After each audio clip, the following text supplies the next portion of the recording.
स्थायी समिती सभापती विशाल शिराळे यांनी आज महानगरपालिकेच्या महासभेत सन 2026-27 चा अर्थसंकल्प सादर केला।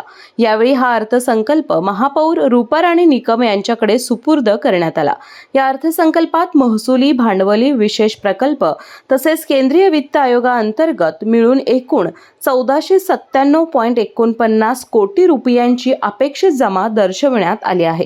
महसुली विभागात 754.71 कोटींची जमा तर 754.54 कोटींचा खर्च, भांडवली विभागात 268.17 कोटींची जमा आणि 267.03 कोटींचा खर्च, तर विशेष प्रकल्पाअंतर्गत 418.67 कोटींची जमा अपेक्षित आहे। केंद्रीय वित्त आयोगाअंतर्गत 55.94 कोटी रुपये जमा आणि खर्च समान ठेवण्यात आलाय।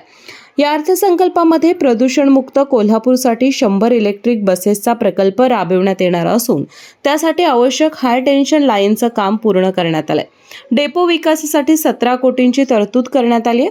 पूरमुक्त कोल्हापूरसाठी MRDP अंतर्गत 411 कोटींचा पूर नियंत्रण प्रकल्प अंतिम टप्प्यात असून जागतिक बँक आणि राज्य शासनाच्या संयुक्त निधीतून हा प्रकल्प राबविण्यात येणार आहे।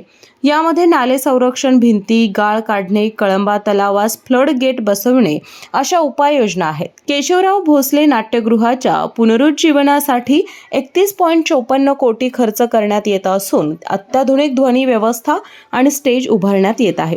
शेंडा पार्क येथे 103 कोटींची नवीन प्रशासकीय इमारत तर राजोपाध्ये नगर येथे 50.65 कोटींची 4 मजली फिश मार्केट उभारण्याचा प्रस्ताव अर्थसंकल्पात आहे।